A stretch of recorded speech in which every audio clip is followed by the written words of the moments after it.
All right, YouTube, we're back. We're going to do a little Q&A based off of the series that we've been doing with all the hand movements. We're going to finish them up over the next several weeks. So I want to answer two questions that specifically link together.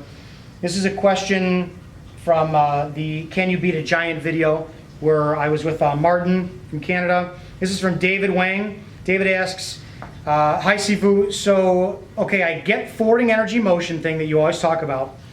Now when he was rolling with a guy of similar build who was more muscular than he was, he did forward pressure and he did the same thing and closed the ranges in Chi Sao, but it gets messy because it becomes a context of strength. So he simply pushed me back due to his strength. Normally he can divert some of the energy by turning his horse, but it was too close and he couldn't do that. One of his feet was already between his two legs. What would you do? That's going to coincide with on the video that I just put up with the Gansao. This is going to be from Detonator Dog. Just dropping the Gansao and not pushing anything away, so simultaneous attack and defense, because I showed in the video where, if Matt hits me, and it was other Matt, it was a Street Fighter Matt hits me again, I'm going to hit as he hits to dissipate that energy from it. So he's asking why you punch low, just doing this and not pushing anything away. Isn't that one of the first things you do in Sealam Dao? Like the double Tan Sao and then drop to Gan Sao, only you do this with one hand. Or is that just a movement? Hopefully I'm not totally wrong, you're still a beginner. The best thing about this is going back to forwarding energy and putting the two things together. So I've been going back to coaching wrestling, and I'll give a little shout to Sam Geraci and the Headlock Wrestling Academy over at Addison Trail. And what I started to realize again is I'm going back to my wrestling roots, and I talk about forwarding energy a lot. In my opinion, and again this is in my opinion, there is no single better athlete that understands tenacity and determination and a vicious aggression than wrestling. I know some people will talk about, well, there's Brazilian Jiu-Jitsu and that's grappling. And you guys are choking people out, and you guys are doing very, beautiful manipulative moves to get people to tap out. But there's something about a sport where you are trying to take a guy of the same weight and same training as you, and you are forcing him on his back to pin him. That's mental domination, that's physical domination. The thing you see about wrestlers is they are always moving forward regardless of what's ever in their way. They'll take a hit, they'll take movement in their face, because one of the first takedowns you're taught is a double leg takedown, where it's inside, you penetrate, head to the outside, and they are up. That is moving past the arms going into the body. You are not worried about these. So when Detonator Dog, you asked me about why when you punch low, why don't I just drop this? It's because everything has to be accompanied with forwarding energy, and that's my Wing Chun. You'll see a lot of my Wing Chun is aggressive, and it's not, Matt punches and punch again, I absorb, and then punch again, and I absorb, punch again, I absorb. You can punch low if you want. I'm not going to stay out here. Everything that I do, it has to be accompanied with going in. You punch, and if I miss, I'm still going in. Okay, the first movement Matt did, he punched low, and I missed it. Well, if I go in with every movement, punch low, and I'm coming in, I'm still closing the gap. Because my mentality from my wrestling background is you have infancy, adolescent, adult, and I do not want to get hit by a full-grown adult energy. I want to negate that force as soon as possible and come in.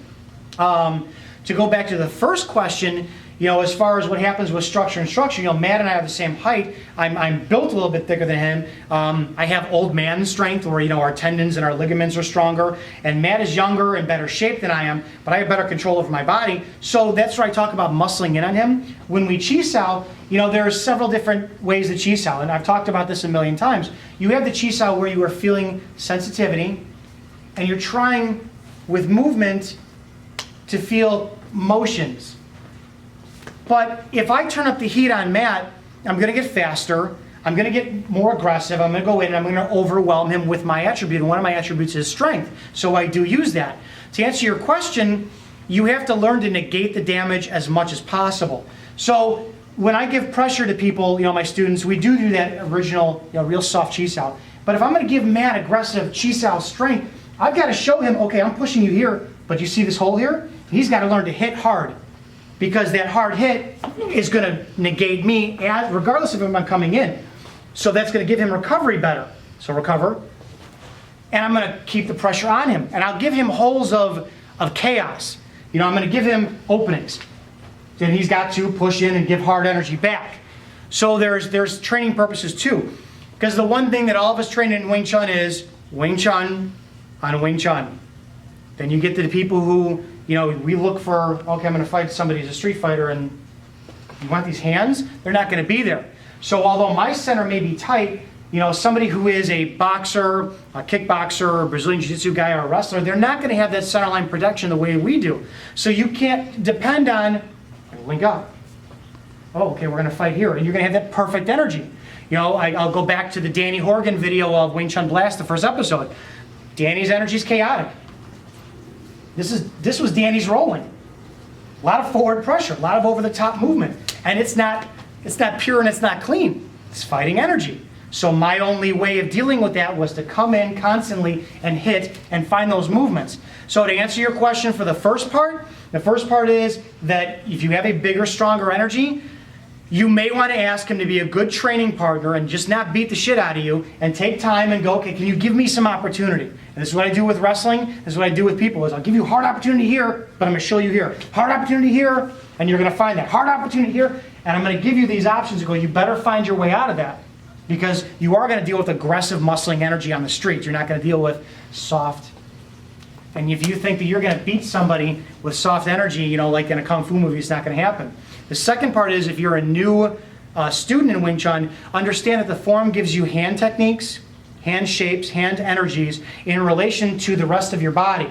The first movement we do dictates how far that your arm should be from your body. Okay? That's how that goes.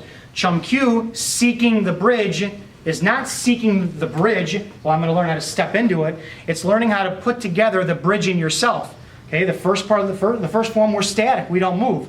The second, Chum Kyu, we move. So now you're learning to put your lower half, bridging together with your upper half. That's seeking the bridge.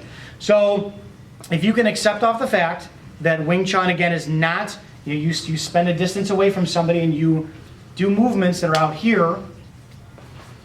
This is not Wing Chun. In my opinion, that's why my Wing Chun is much different, because I have a wrestling mentality of get to this. I've said it before in other videos. You'll see guys who are in Wing Chun 10 years, and then they go to Brazilian Jiu-Jitsu. And I've had friends of mine who do it and go, this is the greatest thing in the world. Oh my gosh, it's so effective. And I'm going, yeah, because you're attacking this, not this. Those people who start out in Brazilian Jiu-Jitsu, start out in wrestling, we already attacked this. We already wanted this. So we understand that this is just a means to get to that. So that's where I think Wing Chun has to go.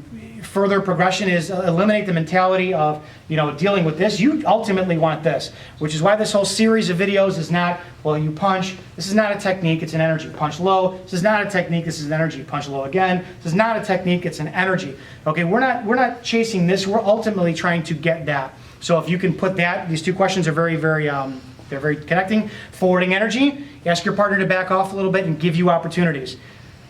It does not mean that, you know, someday you're going to be as good or better than him. It means that you're going to try and negate the damage as much as possible. If you get hit 100 times by him, the next time try to get hit 99 times, then 98, and then less and less and less. If people truly think that Wing Chun is an energy martial art that allows a 5-foot woman to defeat a 6-foot tall man who is, you know, works out in our culture, in our society, in my opinion, that's incorrect. Wing Chun was created 300 years ago.